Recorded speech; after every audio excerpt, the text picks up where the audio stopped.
মানুষে খাইছে না মরছে এর প্রশাসন এটা কোনো ইয়া নাই। 10টা প্যাকেট দিব, একটা ভিডিও করবো, একটা লাইভ করবো, ওইটা মানুষের বাইকটা দেওয়া যাইব, আর মানুষ দেব না খাই আছে এরা এটা দেখতো না। দর্শক, আমরা এই মুহূর্তে দাঁড়িয়ে আছি হবিগঞ্জের বন্যা কবলিত এলাকায়। আজকে পর্যন্ত পানি কমলেও ঝুঁকিতে আছে বিভিন্ন বাড়িঘর, শিক্ষা প্রতিষ্ঠান এবং রাস্তাঘাট। পানি কমার সাথে সাথে রাস্তাঘাট গর্ত হয়েছে, শিক্ষা প্রতিষ্ঠানগুলোতে অনেক কিছু ভেঙে গেছে এবং কাদা নর্দমায় তলিয়ে গেছে। ত্রাণ ও পুনর্বাসন কেন্দ্রের কর্মকর্তা জনাব আলমগীর হোসেনের ভাষ্য অনুযায়ী আজকে পর্যন্ত ওনারা প্রায় 1200 প্যাকেট খাবার বিতরণ করেছেন, গুড়, চিরা, মুড়ি সহ, এবং 30 মেট্রিক টন চাল সহ শুকনো খাবার বিতরণ করেছেন প্রায় 1600 প্যাকেট, এবং 2 লক্ষ টাকা নগদ অর্থ বিতরণ করেছেন, এবং ওনাদের এই কার্যক্রম চলমান থাকবে বলে আমাদেরকে জানিয়েছেন। এবং প্রশাসন আমাদের কোনো কিছু দিছে না আজ পর্যন্ত। একটা চিরা দে, আপনার গুড় দে, একবার দিয়ে দেওয়া যায়, আর এরা কোনো খবর নাই। মানুষে খাইছে না মরছে এর প্রশাসন এটা কোনো ইয়া নাই। 10টা প্যাকেট দিব, একটা ভিডিও করবো, একটা লাইভ করবো, ওইটা মানুষের বাইকটা দেওয়া যাইব, আর মানুষ দেব না খাই আছে এরা এটা দেখতো না।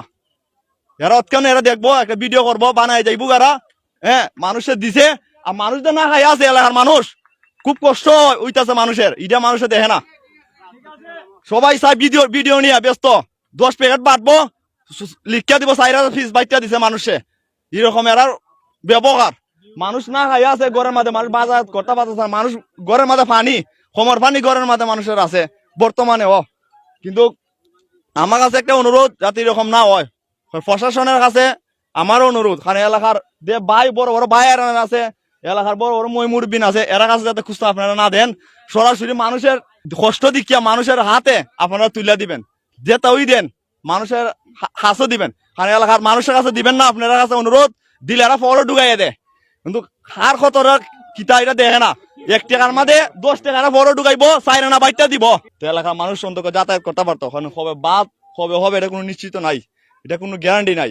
আমরা স্কুল কলেজে যাইতে পারতাছি না এবং যাতায়াত করতে পারতাছি না। আর প্রশাসনের কাছে আমার অনুরোধ, যাতে দ্রুত গতিতে আমাদের একটা নৌকা দেওয়া হয়। কারণ এই এলাকার মানুষ খুব কষ্ট হচ্ছে, আওয়া যাওয়া, চারিদিকে পানি, অন্তত 3টা ইউনিয়ন পানিবন্দী মানুষ আছে।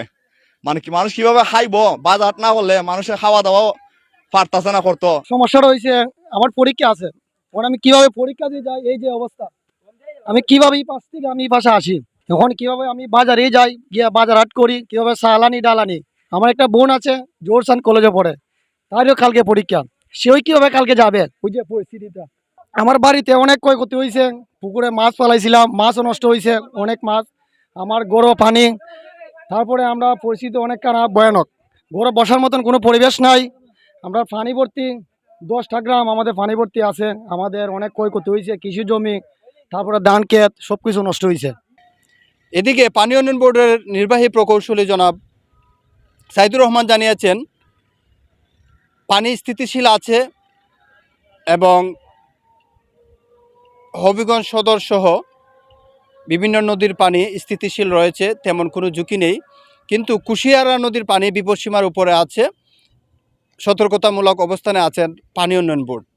পাশাপাশি ওনার কাছে জানতে পারলাম, কালীগঞ্জ এলাকায় কোয়াই নদীর বাঁধটি আগামীকাল থেকে নির্মাণ শুরু করবেন এবং কিছুদিনের ভিতরেই কাজ সমাপ্ত করতে পারবেন বলে জানিয়েছেন। যদি কোয়াই নদীতে কোনো স্রোত বা গুলা না থাকে এবং কাজ করার উপযোগী হয়, তাহলে ওনারা খুব দ্রুত গতিতেই হবিগঞ্জ সদর উপজেলার যে কালীগঞ্জে কোয়াই নদীর বাঁধ ভেঙেছে তা মেরামত করতে পারবেন এবং শক্ত একটি বাঁধ তৈরি করবেন বলে আমাদেরকে জানিয়েছেন। কালীগঞ্জ নদী বাঙ্গন এলাকার কয়েকজন যুবক দাবি করেছে, ত্রাণ বিতরণে কিছুটা অনিয়ম হচ্ছে, তারা হাতে পাচ্ছে না।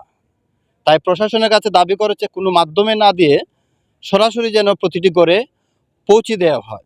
বিভিন্ন শিক্ষা প্রতিষ্ঠানের, বিশেষ করে বন্যা কবলিত এলাকার সহকারী শিক্ষক আমাদের কয়েকজন জানিয়েছেন যে আমরাও অনেক সময় ঝুঁকিতে থাকি, পাঠদান বন্ধ থাকলে স্কুলও যেন বন্ধ রাখা হয়, কারণ অনেক সময় সাপ সহ বিভিন্ন পোকা মাকড় বা ভয়ঙ্কর কিছু সাপ লড়াছড়া করে বা প্রবেশ করার একটা সম্ভাবনা থাকে।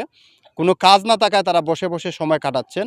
তাই সরকারের কাছে তাদের প্রস্তাব বা দাবি যে স্কুল যদি বন্ধ রাখা হয় তাহলে ভালো করে বন্ধ রাখতে, তাহলে তারাও ঝুঁকিমুক্ত থাকে এবং ঝুঁকিপূর্ণ স্কুলগুলোকে দ্রুত মেরামত করার দাবি করেছে সহকারী শিক্ষক, প্রধান শিক্ষক সহ অভিভাবকবৃন্দ।